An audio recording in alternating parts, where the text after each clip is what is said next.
Friends यार आप सभी लोगों का वेलकम है हमारे YouTube channel D R education world में। तो दोस्तों अब हम यहाँ पर स्टार्ट करने वाले हैं और इसकी जो वीडियो है यहाँ पर आपको रेगुलर मिलने वाली है। ठीक है दोस्तों, हम यहाँ पर स्टार्ट करने वाले हैं बीएससी सेकेंड ईयर की मैथ क्लासेज और ये क्लासेज आपको रेगुलर है जो यहाँ पर मिलेंगी। थोड़े कुछ दिनों तक आपको यहाँ पर है जो पीडीएफ से जो पीडीएफ की क्लासेज है उनसे काम चलाना पड़ेगा। उसके बाद में आपको प्रॉपर है जो यहाँ पर सॉल्व करके हम यहाँ पर बताएंगे। लेकिन कोई अगर आसान सवाल होगा तो उसको हम यहाँ पर पीडीएफ से है जो क्लियर कर देंगे थ्योरी और आसान सवालों को। ठीक है दोस्तों, तो हम यहाँ पर स्टार्ट करेंगे। सबसे पहले है जो हमारी आंशिक अवकल समीकरण की जो किताब है, पेपर फर्स्ट में हमारा पेपर फर्स्ट है आंशिक अवकलन समीकरण। ये एक यूनिट है हमारे, यूनिट नंबर 4। उसमें 2 एक्सरसाइज है जिसमें पहली एक्सरसाइज है आंशिक अवकल समीकरण। ठीक है दोस्तों, तो उसको हम यहाँ पर है जो स्टार्ट करने वाले हैं आज। आप देख सकते हो आंशिक अवकलन समीकरण में जो प्रथम एक्सरसाइज है हमारी प्रथम कोटि के रैखिक आंशिक अवकल समीकरण, उसको हम यहाँ पर स्टार्ट करने वाले हैं। तो इसमें थ्योरी में कुछ ज़्यादा आपको खास याद नहीं करना। आपको सिर्फ जो ये इसकी जो ये डेफिनेशन है पहले तो, कि जब किसी समीकरण में एक से अधिक स्वतंत्र चर हो तो वह आंशिक अवकल समीकरण कहलाता है। इस डेफिनेशन को याद कर लेना क्योंकि आधे नंबर में है जो पूछ सकता है डेफिनेशन डेफिनेशन को कि आंशिक अवकल समीकरण किसे कहते हैं। फिर आपको आगे जो है यहाँ पर सवाल है जो सॉल्व करने के लिए कुछ ये थोड़े से पॉइंट याद करने पड़ेंगे कि d del z upon del x को हम यहाँ पर पी बोलेंगे। ठीक है, del z upon del y को q, del square f upon del x square को हम आर बोलेंगे, और del square f upon del y square को हम टी बोलेंगे, और del square f upon del x del y और del square f upon del y del x को हम यहाँ पर एस बोलेंगे। ठीक है दोस्तों, ये 4 या 5 पॉइंट आपको हैं जो यहाँ पर याद करने हैं। आपको आगे सब हम सवाल सॉल्व करेंगे तो बहुत ज़्यादा काम आने वाले हैं ये 4-5 पॉइंट की किसको क्या बोलना है। ठीक है,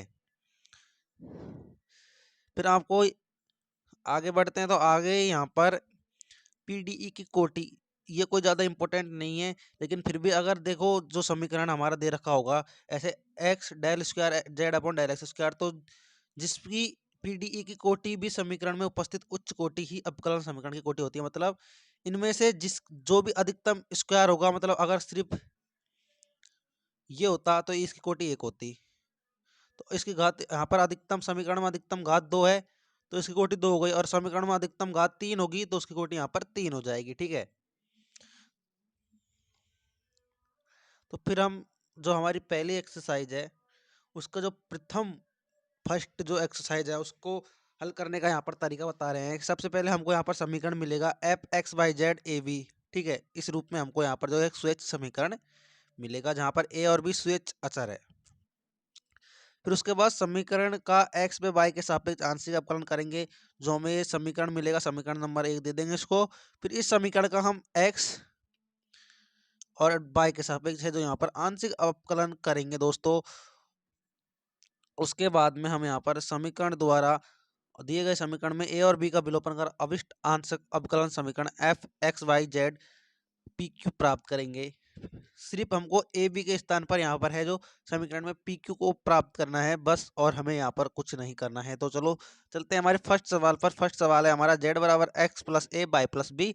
तो सबसे पहले हमारा जो समीकरण का रूप है वो है f x y z a b रूप है। देख सकते हो यहाँ पर एक्स भी है, वाई भी है, जेड भी है, ए भी है, बी भी है। फिर हमको करना क्या है, मैंने आपको बताया सिर्फ ए और बी के स्थान पर हमको पी क्यू लाना है यहाँ पर। ठीक है, हमको समीकरण में आंसर में ए बी नहीं दिखना चाहिए, पी क्यू दिखना चाहिए यहाँ पर। तो इसके लिए हम यहाँ पर सबसे पहले समीकरण 1 का एक्स के सापेक्ष है सो आंशिक अवकलन कर देंगे। आप देख सकते हो समीकरण 1 का आंशिक अवकलन करेंगे तो आंशिक अवकलन यहाँ पर करेंगे del z upon del x. तो सबसे पहले हम क्या करेंगे, बाई प्लस बी को कांस्टेंट रख के एक्स प्लस ए का आंशिक अवकलन करेंगे, तो यहाँ पर बाई प्लस बी ऐसे कैसे आ जाएगा। फिर प्लस में लगाकर हम अगर यहाँ पर बाई प्लस बी का अवकलन करेंगे तो उससे यहाँ पर हमारा पद 0 आ जाएगा, जिससे हमें सिर्फ एक पद प्राप्त होगा यहाँ पर जो कि है बाई प्लस बी। ठीक है, इसी प्रकार अगर हम बाई के सापेक्ष आंशिक अवकलन करेंगे तो हमको यहाँ पर एक ही पद प्राप्त होगा एक्स प्लस ए। अगर आपको कोई प्रॉब्लम आ रही है तो कमेंट में बता देना, मैं अगली बार से आपको सॉल्व करके बता दूंगा। ठीक है दोस्तों, फिर समीकरण 2 और 3 का मान समीकरण 1 में रख देंगे कि बाई प्लस बी का मान हमें क्या प्राप्त होता है यहाँ पर से del del z upon del x और एक्स प्लस ए का del z upon del y. तो हम यहाँ इस समीकरण में x प्लस ए का मान रख देंगे del z upon del x और y प्लस बी का मान रख देंगे del z upon del y. और हमने अभी थोड़ी देर पहले बताया था कि del z upon del x होता है p और del z upon del y होता है q। तो हमारा जो है अभिष्ट समीकरण या अभिष्ट पीडीई आ जाएगा z बराबर पी क्यू। ठीक है दोस्तों, इसी प्रकार हमारा क्वेश्चन नंबर 2 भी है। यहाँ पर z बराबर a x plus a square y square plus b.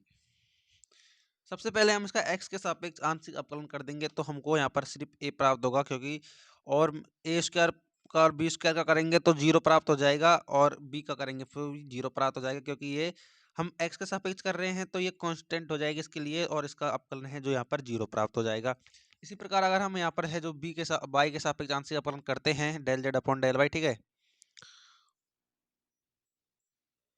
तो यहाँ पर ए एक्स कॉन्स्टेंट हो जाएगा तो ये 0 हो जाएगा, बी कॉन्स्टेंट हो जाएगा तो ये 0 हो जाएगा और ए स्क्वायर बाई स्क्वायर का यहाँ पर समाकलन हो जाएगा 2/a²।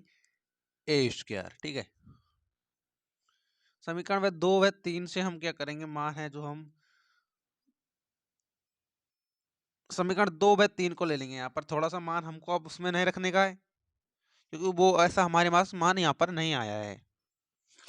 ठीक है दोस्तों, तो हम क्या करेंगे, यहाँ पर जो हमें समीकरण दे रखा है del z upon del y 2/a²। ठीक है, तो हमारे पास a का मान आया है del z upon del x. तो हम क्या करेंगे, del z upon del y बराबर 2/a का मान यहाँ से रख देंगे del z upon del x और ये del z upon del x हो जाएगा p, del z upon del y हो जाएगा q। तो हमारा जो p q और y के पदों में है जो यहाँ पर हमारा समीकरण आ गया है। ठीक है, और ये हमको यहाँ पर याद करना था। फिर हम एग्जाम्पल नंबर 3 की है जो यहाँ पर बात कर लेते हैं दोस्तों। तो हमारे पास दे रखा है example x² upon a² plus y² upon b² plus z² upon c²। सबसे पहले x के सापेक्ष आंशिक अवकलन यहाँ पर हम करेंगे, तो इसका करेंगे तो ये आ जाएगा 2x upon a² plus y², तो यहाँ पर कांस्टेंट हो जाएगा। c² का करेंगे तो सबसे पहले हम यहाँ पर 2z अपॉन c² का x के सापेक्ष आंशिक अवकलन करेंगे तो z² का हो जाएगा 2z अपॉन c²। और फिर z का एक बार और करेंगे तो हम सबसे पहले हम z² अपन c² है ना, ठीक है, c² तो कांस्टेंट हो गया, इसका तो अवकलन होगा नहीं। 2z z² का होगा तो स्क्वायर का होगा, z² का क्या अवकलन होगा यहाँ पर, सबसे पहले 2z c² को हमने कांस्टेंट कर दिया था बाहर। ठीक है, फिर ये तो स्क्वायर का हो गया था 2z, अब z का करना है तो z भी यहाँ पर इसके हिसाब से कांस्टेंट हो जाएगा, dot del z upon del x हमारे पास यहाँ पर अवकलन आ जाएगा। ये यहाँ पर हमें प्राप्त हुआ, देख सकते हो आप।